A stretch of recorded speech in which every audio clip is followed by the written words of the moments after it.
Chamei a Renata de pastora, desculpa, eu sempre troco. Nem toda teóloga é pastora, nem todo pastor é teólogo, não é isso, Renata? Exatamente. Exatamente. Todo pastor deveria né? estudar teologia, mas nem todo teólogo é consagrado, né, como pastor. Porque são coisas diferentes. Sim. A minha opinião, né, Érica? Completamente diferentes. Existem... Teologia é ciência, você estuda na faculdade, o pastor é chamado, não tem isso. Quando a gente vai fazer teologia, comigo mesmo acontecia, muitas pessoas dizem, você vai estudar para ser pastor? Eu falo, não, vou estudar para ser teóloga. Agora, o pastorado é chamado, né? É muito importante, eu acho muito bom, quando o pastor tem a formação teológica. Né? Importantíssimo. Claro. Né? Todos deveriam, né?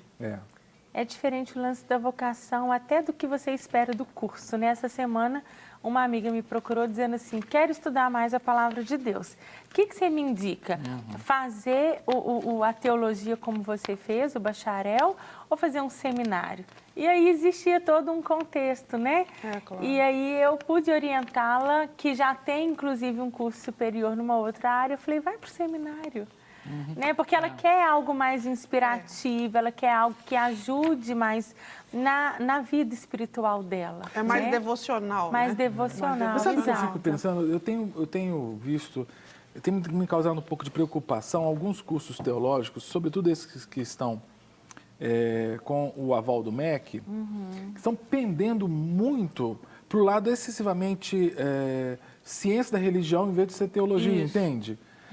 Porque me parece que a questão da teologia é estudo de Deus. E você não consegue estudar essa pessoa sem ter uma intimidade com ela. Não pode ser um negócio tão frio assim, não pode ser. É exatamente isso que eu acho. A teologia em si, ela como ciência, ela não traz a pessoa para Deus. O Strong, né, ele disse que qualquer teologia que não leve o estudioso aos pés de Cristo não vale nada. Né? E eu gosto muito, inclusive, dessa colocação, porque ele diz que a teologia é o estudo da relação de Deus com o universo, né, principalmente com o homem que ele criou. Então, se a teologia não te leva aos pés de Cristo, ela não é válida. Eu acho esse conceito bem interessante. Agora, tem muita gente que vai fazer teologia e, por que pareça, se afasta da igreja, né? Pois é. Se torna crítico da igreja. Na verdade, a pessoa já tendia a isso e usa como a desculpa perfeita, né? O álibi para dizer, me esfriei, né? Eu acredito que a teologia é a única ciência que não dá para fazer como as outras, né? De se colocar por fora e o objeto de estudo é externo, né? Porque esse objeto de estudo, ele é soberano, ele é o nosso Deus, né? Exatamente. E tem uma outra questão também que eu acho no estudo da teologia, é que às vezes a pessoa vai para a teologia sem maturidade espiritual. Então, você fala, eu fui fazer teologia, afastei, porque realmente há muito confronto, há uma profundidade muito grande, né? Até mesmo desse relacionamento com Deus, os seus atributos, etc. Então, eu acho que tem gente que vai para a teologia antes da hora. Muito cru, né? Antes da hora. Não é que não deva ir, mas vai antes da hora. Não está preparado ainda de forma devocional para ser confrontado cientificamente com alguns conceitos que a igreja não dá, porque não é o objetivo. Você vai discutir apologética, são temas difíceis, que não custa teologia. Predestinação versus livre-arbítrio. Isso não é mensagem de púlpito. Não, isso é para estudo. Né? E isso que a Érica falou é tão importante, porque às vezes o estudante vai desprovido ainda de um relacionamento com Deus e o que ele acredita na fé é aquilo como matemática, exato, que ele escutou, ele decorou e ele vai repetir. Dogmático. Então, por exemplo, quando ele... se alguém falar com ele assim que, por exemplo, a evidência de que Jesus ressuscitou e está vivo não é que o túmulo está vazio, ele pensa, não é não? Eu ouvi 500 vezes na igreja, ele está morto, né? Inclusive, esse foi o tema da minha monografia de fim de curso, né? Que se as evidências de túmulo vazio fossem só isso que prova que Jesus ressuscitou, é tão pequeno, vago, né? É tão vago, porque poderiam ter roubado o corpo, poderiam ter feito foi o argumento, inclusive, da época, né? Exato. Argumentos que vêm aí até hoje, né? Por uma ala científica aí. São coisas que estão sendo discutidas há séculos. Então, às vezes, vai um aluno totalmente influenciado pela doutrina da igreja, às vezes, da religião. Aquilo que ele ouviu 500 vezes, ele simplesmente repete, né? Que é uma das preocupações que eu acho que a gente tem que ter na igreja. Né? No dizer coisas, sabendo que a ovelha, ele vai absorver aquilo e vai repetir. E vai repetir. Então, tem algumas coisas que vêm sendo repetidas, e como a questão do túmulo vazio mesmo. Se essa ovelha ele vai para o seminário, ele vai para um curso teológico, para a faculdade e tal, ele chega lá com essa visão exclusiva e não ele pode. Precisa saber, ele precisa saber que não. Que a evidência essencial de que Jesus ressuscitou é porque o ressuscitado nos encontra. Né? A principal evidência escriturística da ressurreição de Jesus é a mudança de ânimo nos apóstolos, por exemplo.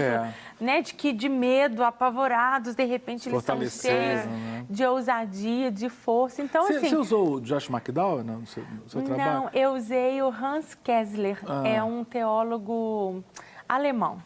Legal. Que só tinha escrito dele, inclusive, em espanhol, um espanhol bem arcaico. Eu precisei de toda uma ajuda, né, de tradução. Porque eu estou perguntando do Josh McDowell, que ele escreveu a evidência da ressurreição de Cristo, que ele trabalha além do túmulo vazio, que a gente não pode desprezar também que o túmulo estava vazio. Sim. É uma das. É uma das. Mas assim, o fato de várias pessoas o terem visto, quer dizer, a prova testemunhal. Hoje, por qualquer evento jurídico, assim, por exemplo, na justiça do trabalho, né, se há uma acusação de assédio moral, por exemplo, o juiz do trabalho requer que testemunhe que houve assédio moral. Quer dizer, isso tem peso de prova documental até. Né? Embora seja testemunhal, mas assim, tem o mesmo valor. Quer dizer, os testemunhos das pessoas... testemunho ocular, né? Tem os discípulos, né, lá, caminho de Emaús, eles reconhecem Jesus. Eu acho que a maior prova da ressurreição de Cristo, somos nós, né? Por como que uma história levada oralmente, né, contado, como você disse, de forma testemunhal, ela continua válida até hoje, até 2000 anos depois, a gente está crendo nisso, a gente está vendo isso na vida das pessoas, na experiência das pessoas. Então, eu acho que a maior prova é essa. Agora, voltando no que a gente estava falando, você vai para dentro de uma faculdade, né, de um curso teológico, sem pensar essas coisas, sem levar para o campo da razão, eu acho complicado, porque vai haver um confronto. Aí a pessoa diz, vai para o seminário, vai para a faculdade, desviou. Não, ele não desviou, ele não estava preparado, eu acho. É verdade. É como Moisés, né? Moisés é um caso clássico, né? A pessoa vai lá para o Pentateuco, né? Gênesis, Êxodo, Levítico, Números, Deuteronômio. Aí, Deuteronômio, a gente tem o texto, é como se Moisés estivesse narrando a própria morte. É verdade. Né? E daí, isso é uma das primeiras coisinhas que começam a ser desconstruídas, né? Exatamente. Poxa vida, ele não escreveu esse texto, né? E aí a gente vai trabalhar a tradição oral. Como é que ele vai narrar Gênesis? Você não estava lá? Não é verdade?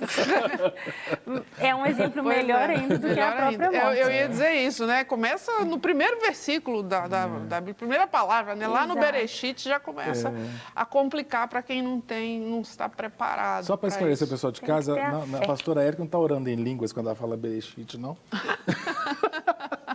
Ela vai começar no hebraico, começar a falar em línguas aqui agora. No princípio, né? No início, a palavra Bereshit, ela é diferente dos começos que a gente conhece hoje, na razão. Bereshit significa começar do nada, né? Então, ali já começa um estudo dessa relação de Deus com o universo, com as pessoas, até chegar na ressurreição de Cristo, né? Cristo já estava lá no Bereshit, no começo, né? Que é o primeiro versículo da Bíblia, no princípio criou Deus. Então, Jesus já estava lá e a ressurreição dele nos leva até Gênesis novamente, historicamente. Então, assim, é complicado para quem não até tem... porque o Cordeiro, né, foi sacrificado antes da fundação do mundo. Antes da fundação do mundo. É impressionante. Não quer ficar um segundo por fora da nossa programação? Agora você pode nos acompanhar através das plataformas digitais. Não perca tempo. Acesse, curta e siga-nos. Fique por dentro de tudo o que acontece por aqui. Rede Super, inspirando você.